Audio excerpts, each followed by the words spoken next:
Peter mentioned, I'm in business. I've been in business myself for 9 or 10 years, and I've got manufacturing operations in Scotland and England and some Europe.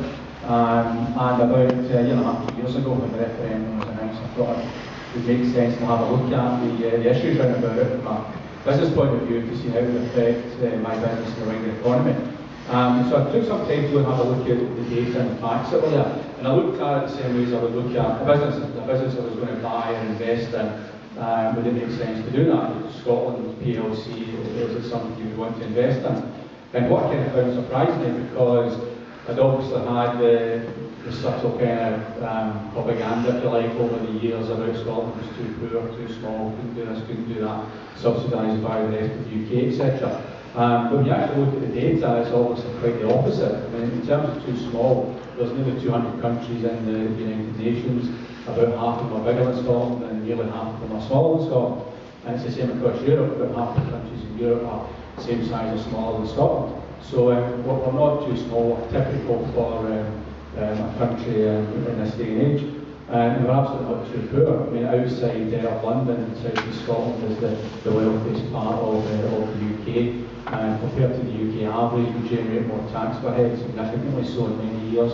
And we've got higher GDP per head. We're an independent country. We've got several places higher than the UK up the league table of wealthy nations. We've got a lower deficit in GDP. And actually, the work that we've done in business for Scotland and other people have done shows if you go back over the last 30 years that data is available for Scotland being an independent country, we wouldn't actually have had any debt at all. We're in surplus at the moment, compared to the UK that's managed to build up 1.5 trillion pounds worth of debt in that period.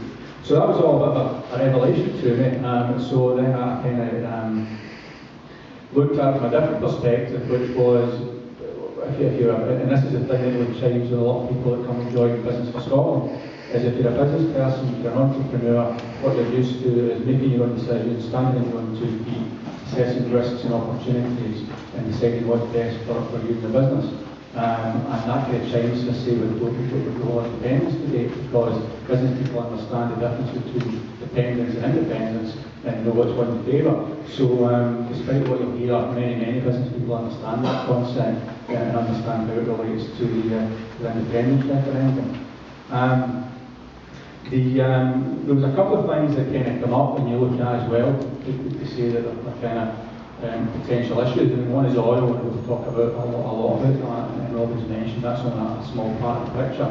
Scotland's economy is about 15% oil, it's about 30% in Norway, and it hasn't done any harm. And we're only halfway through, probably less than halfway through the total value to come out of the North Sea. And the question you look at then is, well, who do you want to manage the second half of the oil? The answer is the Westminster who has squandered what they've had so far, or do you want people of Scotland to use that wealth as a platform to build the future for generations to come?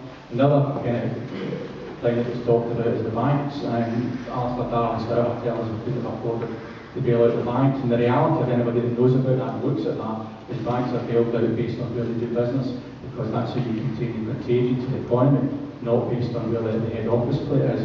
And there's many examples of that. The US Fed, for example, put as much money into more money in fact into the bailing out of the UK banks than the UK government did. Barclays got nearly or more than $500 billion from the US Fed, as did RBS, and each was at significant numbers as well. So there's many examples of that around Europe and around the world. So the reality is that Scotland being independent, the bank bailout would have been shared in proportion to where the business was done, and we would have contributed no more than we did anyway as part of the UK. So I'm going to go on and tell you a wee story now, which is kind of puts in context Scotland as the opportunity we've got before us, and the fact that it's a wonderful country with a great potential future.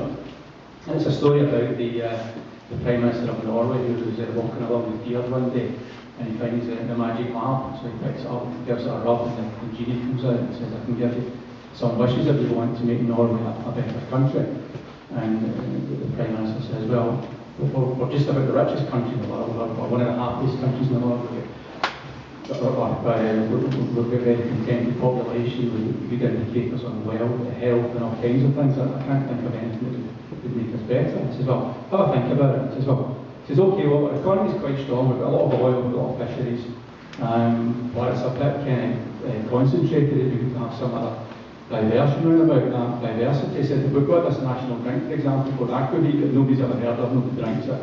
It'd be great if that was well known all over the world, and people from Shanghai to Singapore would pay stupid money to drink this drink, and all this to make it, and we could sell it all over the place. We could do that.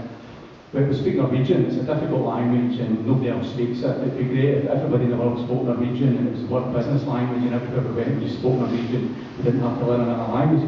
Yeah, we can do that. He said, we're quite a long way from our main markets. To get to our main markets in Europe, we've got to go through 2 other countries. It takes a long time. It'd be really good if we had a market of 60 million people just on the southern border that wanted to buy our drink and wanted to buy our energy and everything else. We could have fisheries and everything else to make life a lot easier.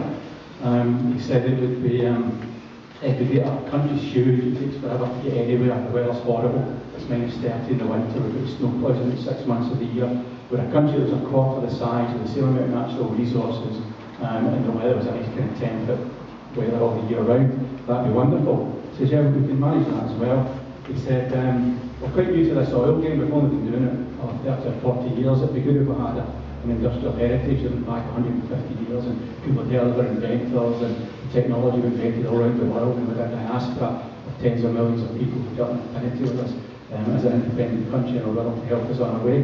He said, yeah, we can probably manage that as well. And he said, and of course our brand profile, if you like, is not great. If you do it with a national poem that everybody celebrated around the world, a national crest that everybody recognised. So we actually sit there and list all these things, it's quite amazing. And you start on a blank piece of paper and design the perfect country, you kind of end up with Scotland. There was actually an article in a magazine, it was actually Independent a couple of months ago, and somebody said, if you look at all the countries in the world that are successful and rich and wealthy, they've got 2 things in common, key characteristics. They're either small countries with about 5 million people, and that covers a lot of the European countries, Denmark, Finland, Sweden slightly bigger because of that size. Other countries that have got a strong financial sector and a history of finance, for example, Singapore, Switzerland, they're also both small in our financial sector. Or they've got large natural resources, for example, Norway's got 5 million people in natural resources.